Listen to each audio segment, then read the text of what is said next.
Hello everyone, welcome on my YouTube channel be prepare. जैसा कि हमने पिछली वीडियो में हमने पढ़ा था कोल्ड वॉर क्या होता है एंड क्यूबा मिसाइल क्रीजेज के बारे में। तो आज हम पढ़ेंगे उसका next topic, the emergence of two power blocs. बिना लेट करे चलिए हम आज का अपना टॉपिक स्टार्ट करते हैं। हम स्टार्ट करते हैं कि सबसे पहले जो ये टू पावर ब्लॉक्स का जो एमरजेंस है वो कैसे स्टार्ट हुआ। जो ये दो स्पेल्स थे यूएसए एंड यूएसएसआर, पूरा वर्ल्ड इन्हीं में बट चुका था। तो एक ब्लॉक था यूएसए और दूसरा ब्लॉक था यूएसएसआर। तो कैसे इन दोनों का एमरजेंस हुआ, कैसे जो ये छोटी छोटी स्टेट थी उन्होंने इनमें आना शुरू किया। तो क्या था कि वर्ल्ड था वो दो हिस्सों में बट चुका था, दो अलाइंसेस में बट चुका था। जो स्मॉलर स्टेट्स थी जैसे यूरोप के आसपास भी काफ़ी स्टेट थी और जो अदर कंट्रीज थी उनके पास एक ही रास्ता था, चाहे तो वो यूएसए में आकर मिले या फिर यूएसएसआर में आकर मिले। तीसरा ऑप्शन था एनएएम नाम, इसके बारे में हम बाद में पढ़ेंगे। तो उनके पास दो ऑप्शन थे, चाहे तो वो यूएसए में मिले या फिर यूएसएसआर में मिले। और वो इस चीज़ का यूज़ ये नहीं है कि वो इनके लिए कर रहे हैं, वो अपने बेनिफिट के लिए भी इन ब्लॉक्स में जाकर मिल रहे थे, क्योंकि ये ब्लॉक्स थे ये उन्हें प्रोवाइड कर रहे थे काफ़ी हेल्प। इसीलिए जैसे वीपन्स, प्रोटेक्शन, इकोनॉमिक अगेंस्ट, जैसे मनी, फाइनेंशियली कैसे भी उन्हें हेल्प कर रहे थे, इसलिए वो अपने बेनिफिट के लिए इन ब्लॉक्स में जाकर मिल रहे थे। तो सबसे पहला जो डिवीज़न हुआ था वो यूरोप में हुआ था। फॉर एग्जांपल जैसे ये यूरोप है, तो यूरोप था सबसे पहले बढ़ चुका था। जो इसका ईस्ट वाला पार्ट था वो यूएसएसआर के साथ था और जो इसका वेस्ट वाला पार्ट था वो यूएसए के साथ था। तो सबसे पहले डिवीज़न यही हुआ था। एंड जो मोस्टली कंट्री यूरोप की वेस्टर्न साइड वाली हैं वो यूएसए के साथ थी और अदर कंट्री यूएसए के साथ थी। जो ईस्टर्न यूरोप था उसने सोवियत कैंप को ज्वाइन कर लिया था। तो हमारा जो वेस्टर्न अलायंस था, यानी जो जो कंट्री वेस्ट यूरोप की जो कंट्री यूएसए के साथ मिली थी, उन्होंने एक ऑर्गेनाइजेशन फॉर्म की जिसका नाम था नाटो। और इसको फॉर्म किया 1949 में। नाटो की फुल फॉर्म है, वैसे आपकी एग्ज़ाम पॉइंट ऑफ व्यू से भी काफ़ी इंपॉर्टेंट हो, तो आप इन जो ये फुल फॉर्म है इनको देखते रहें। नाटो की फुल फॉर्म है नॉर्थ अटलांटिक टेरिटरी ऑर्गेनाइजेशन। इसमें ये 1949 में इसकी इस्टेब्लिशमेंट हुई थी और इसको इस्टेब्लिश किया था 12 स्टेट ने। ये एक एसोसिएशन है 12 स्टेट की। और इसका जो मेन एम था वो मानना था कि अगर इन 12 स्टेट्स में से किसी एक के ऊपर भी अटैक होता है तो whole Europe and North America इस अटैक को अपने ऊपर लेते हैं, कि वे सभी मिलकर जिसने अटैक किया है उससे रिवेंज लेंगे। और इसी के अगेंस्ट दूसरा जो अलायंस था ईस्टर्न अलायंस, उसने भी एक ऑर्गेनाइजेशन का इस्टेब्लिशमेंट किया था। उसका नाम था वार्साए पैक्ट। और वार्साए पैक्ट की इस्टेब्लिशमेंट हुई थी 1951 में। इसकी एम थी कि अगर इनमें से कोई भी कंट्रीज पर अटैक करती है तो उन पर वापस अटैक करना, यानी वो अपनी प्रोटेक्शन करना और साथ में ही अपना रिवेंज लेना। तो जो यूरोप था, यूरोप कॉन्फ्लिक्ट को लेकर एक मेन हिस्सा बना हुआ था, कि यूरोप को लेकर ही मोस्टली कॉन्फ्लिक्ट थी। यहाँ पर एक मिस्टेक हो गई है। जो वार्साए पैक्ट था इसकी शुरुआत 1951 में नहीं 1955 में हुई थी। और इसका जो मेन एम था वो था कि अगर नाटो में से कोई भी कंट्री आप पर अटैक करती है तो उससे रिवेंज लेना और नाटो की कंट्री से अपने आप को प्रोटेक्शन देना। एंड देन उसके बाद क्या होता है कि जो सुपर पावर्स हैं ये अपनी पावर्स को यूज़ करती हैं जो छोटी छोटी स्टेट हैं उनको अपने अंदर मिलाने के लिए। जैसे यूएसए अपनी पावर्स का यूज़ कर रहा है इन छोटी स्टेटों को अपने अंदर मिलाने के लिए, और यूएसएसआर इनका यूज़ कर रहा है अपने अंदर इनको इंक्लूड करने के लिए। सोवियत कैंप था उनका मेन जो मुद्दा था वो ईस्टर्न यूरोप की स्टेट को लेकर था, और जो यूएसए था वो वेस्टर्न यूरोप पर ज़्यादा फोकस कर रहा था। तो ऐसे में गुट बनने लगे थे, यानी ग्रुप्स बनने लगे थे। तो ऐसा एक ग्रुप बना था east South East Asia, West Asia and USA ने मिलकर एक ऑर्गेनाइजेशन बनाई थी, एक अलायंस सिस्टम या फिर एक ऑर्गेनाइजेशन हम इसे बोल सकते हैं, वो बनाया था जिसका नाम था सीटो एंड सेंटो। एंड इनकी फुल फॉर्म है, सीटो की फुल फॉर्म है साउथ ईस्ट एशियाई treaty organisation and central treaty organisation. ये आपकी बुक में और अच्छे से होंगे। एक बार इनको थोड़ा रिवाइज कर लेना फुल फॉर्म को। ये इन्होंने बनाया था और ये बनाया था यूएसए ने अदर कंट्रीज के साथ मिलकर। और इसको रिस्पॉन्स देने के लिए यानी इसको टक्कर देने के लिए यूएसएसआर क्या कर रहा था, उसने अपने कनेक्शन चाइना के साथ अच्छे किए, चाइना के साथ उसने अपना बॉन्ड अच्छा किया। तो इन दोनों ग्रुप्स के पास ऑप्शन था कि वे अपनी पावर्स का यूज़ करें। तो ऐसे में जो छोटी कंट्री है उनका क्या होता है, तो जो छोटी इंडिपेंडेंट कंट्री थी जो कि अभी न्यूली जिन्हें फ्रीडम मिली थी, तो उन्हें डर लग रहा था कि कहीं अभी वे उन्हें फ्रीडम मिली और अभी वे यूएसए और यूएसएसआर के जाल में फंसकर ना रह जाएं, तो इसीलिए उन्हें अपनी इंडिपेंडेंट को लेकर डर बना हुआ था। जो कम्युनिस्ट फिर क्या होता है कि जो कम्युनिस्ट चाइना है उसके यूएसएसआर के साथ इसको टेरिटरी को लेकर छोटी छोटी लड़ाई होती है। एक होती है 1950 में एंड दूसरी होती है 1960 में। इनके बीच छोटे छोटे डिस्प्यूट होने लगते हैं। तो इसी बीच डेवलपमेंट होता है नाम का, नॉन अलाइंड मूवमेंट का डेवलपमेंट होता है। इसने जो वे न्यूली इंडिपेंडेंट कंट्री थी जो अभी अभी आज़ाद हुई थी, उनको इसने एक ऑप्शन प्रोवाइड किया कि आप ना तो यूएसए में जाए और ना ही आप यूएसएसआर में जाए, आप मेरे साथ आए। उन्होंने एक ऑप्शन प्रोवाइड किया इनको कि इन अलाइंसेस से आप बचकर रहे। जो ये छोटी छोटी स्टेट थी ये सुपर पावर का यूज़ कर रही थी, वैसे ये अपने फ़ायदे के लिए भी इनका यूज़ कर रही थी। एंड क्योंकि जो सुपर पावर्स थी ये उन्हें प्रोटेक्शन प्रोवाइड करती थी। एंड इसके बदले जो ये छोटी छोटी कंट्रीज़ थी ये भी जो सुपर पावर्स थी वो भी इनका यूज़ करती थी, जैसे विटल रिसोर्सेज के लिए टेरिटरी लोकेशन की कोई दूसरे उस पर स्पाई करनी है आपको या निगरानी रखनी है तो उसके लिए आपको लोकेशन प्रोवाइड कर देती थी, कभी कभी इकोनॉमिक सपोर्ट भी प्रोवाइड करती थी। तो इसीलिए इकोनॉमिकल फॉर आइडियोलॉजिकल रीजन के लिए ये छोटी छोटी जो कंट्री थी ये काफ़ी हेल्पफुल थी। अब हम पढ़ेंगे arena of the cold war, यानी जो शीत युद्ध के दायरे थे, यानी जो शीत युद्ध था कोल्ड वॉर था उसका जो एरेनास थे वे क्या थे।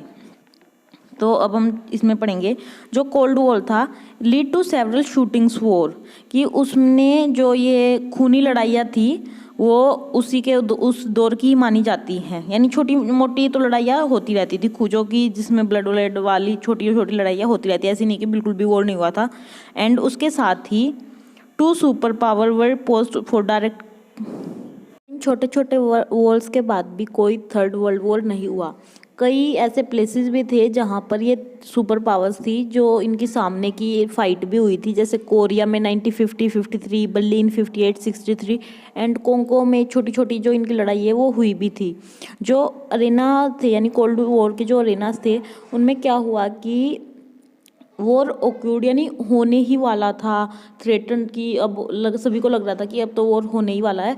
बट जो कुछ लिमिट्स थी वो दोनों ही सुपर पावर्स ने क्रॉस नहीं की और वो उन्होंने इसके एक लिमिट को समझ लिया कि अगर वॉर होता है तो दोनों ही कंट्रियों में से कोई भी नहीं बच पाएगा और एक बड़े लेवल पर नुकसान होगा।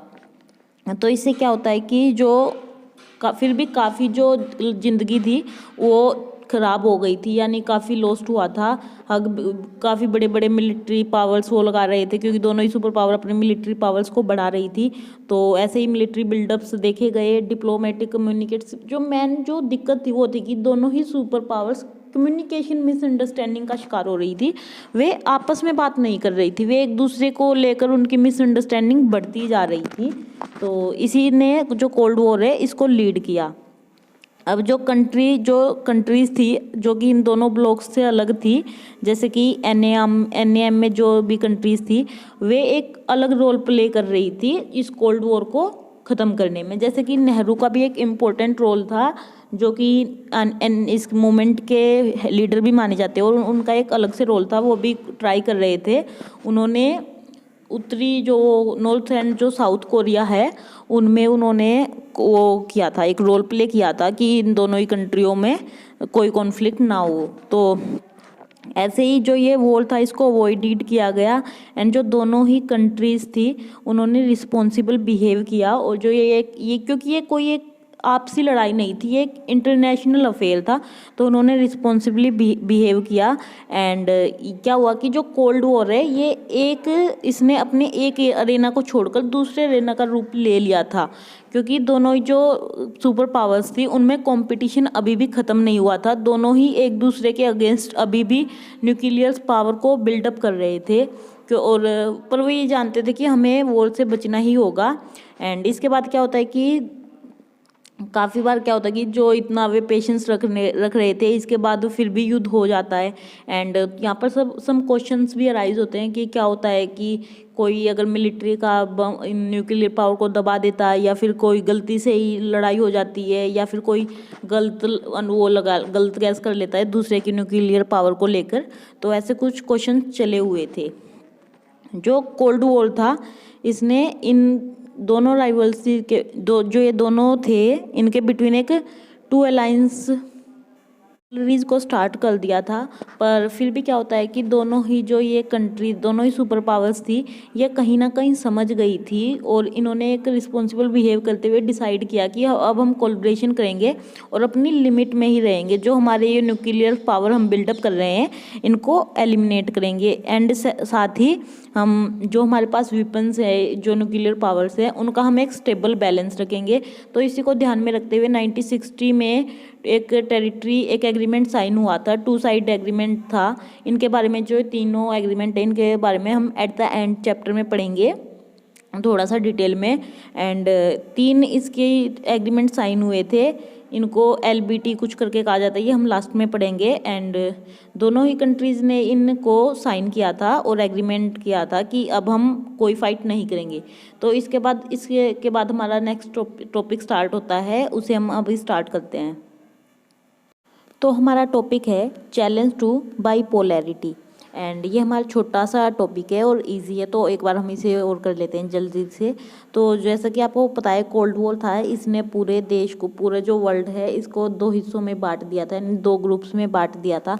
तो इस टाइम पर जो ये नॉन अलाइंड मूवमेंट था इसने जो साउथ एशिया, अफ्रीका और एशिया की जो कंट्री थी उनको एक न्यू ऑप्शन प्रोवाइड किया था, एक कि आप इन दोनों ग्रुप्स में ना जाकर आप मेरे साथ भी आ सकते हैं। जो इस मूवमेंट की नाम की जो रूट्स हैं वो 3 लीडर, यानी इन्हीं 3 जो कॉन्टिनेंट थे इनके लीडर्स हैं, उनकी फ्रेंडशिप की वजह से थी। जो कि इनकी मीटिंग हुई थी 1956 में। जो इंडोनेशिया, घाना है वो इसे काफ़ी अच्छे से इसे सपोर्ट कर रहे थे कि हाँ ये सही चीज़ है। तो यही जो 5 लीडर्स थे ये नाम के फाउंडर माने जाते हैं। जो इसका फर्स्ट समिट था वो हेल्ड हुआ था, यानी इसमें बेलग्रेड में 1961 में इसका फर्स्ट समिट था वो हेल्ड हुआ था। वैसे ही जो ये नैम मूवमेंट था इसके 3 रिजल्ट, यानी इसके 3 वो माने गए थे, एरिया माने गए थे कि इन चीज़ों पर लेकर हम ज़्यादा काम करेंगे। और इन 3 चीज़ों के कारण ही ये सबसे, यानी इसमें अपनी एग्जिस्टेंस में आया था। तो सबसे पहली जो चीज़ थी वो थी कोरिलेशन, यानी जो ये 5 कंट्री हैं, 5 इनके बीच, 5 कंट्री या कॉन्टिनेंट कह लो, इनके बीच कोरिलेशन। एंड जो ये कोल्ड वॉर था इसका प्रमोशन हो रहा था और जो इसके अरेना बढ़ रहे थे उनको कंट्रोल करना, और जो इंटरनेशनल लेवल पर जो न्यूली अफ्रीकन ये कंट्रीज़ निकल कर आ रही हैं उनको थोड़ा सपोर्ट प्रोवाइड करना, यानी उन्हें एक ऑप्शन प्रोवाइड करना। जैसे 1960 में UN में, जो UN की जो वे होती है, कॉन्फ्रेंस होती है, उनमें अफ्रीका की 16 न्यू स्टेट जुड़ चुकी थी। तो जो इसका फर्स्ट समिट था वो इसकी 25 मेंबर स्टेट थी, उन्होंने इसमें पार्टिसिपेट किया था। और टाइम के साथ साथ इसकी जो मेंबरशिप है वो भी बढ़ती गई। जो इसका लेटेस्ट समिट हुआ था वो 18 समिट था, जो कि अजरबैजान में 2019 में हुआ था। एंड इसमें क्या था कि 129 मेंबर स्टेट थी एंड 17 ऑब्जर्व कंट्रीज़ थी। तो उसी के साथ ये एक अलग से मूवमेंट, ये काफ़ी पॉपुलर मूवमेंट था एंड लेस होमोजीनियस मूवमेंट था ये। It was not about being a member of N alliance. ये एक ऐसा मूवमेंट नहीं था कि आप सिर्फ इसके मेंबर हो रहे हो, बल्कि ये आपको एक प्रोवाइड करवाता है, एक अलग से ऑप्शन प्रोवाइड करवाता है। और ना ही इसका मतलब अपने आप को आइसोलेट करना है, यानी वर्ल्ड लेवल पर अपने आप को सबसे अलग रखना है। ये इंडिया, जैसे कि इंडिया है वो किसी ना किसी तरीके से फिर भी वॉर्स में इन्वॉल्व रहता था। एंड जो ये मूवमेंट था इसकी जो स्ट्रेंथ थी वो थी यूनिटी। एंड जो इसमें जो स्टेट एंड कंट्री इन्वॉल्व थी वो ट्राई करती थी या तो वो वॉर में इन्वॉल्व ना हो या फिर वो इससे वॉर को कैसे से जल्दी ख़त्म करे। सो ये था नाम मूवमेंट। एंड इसी के साथ हमारा ये टॉपिक भी ख़त्म होता है। आई होप आपको ये टॉपिक समझ आए हो, और अगर आपको वीडियो पसंद आई हो तो प्लीज़ वीडियो को लाइक करें, चैनल को सब्सक्राइब करें और नेक्स्ट वीडियो तक चैनल के साथ बने रहें। Thank you.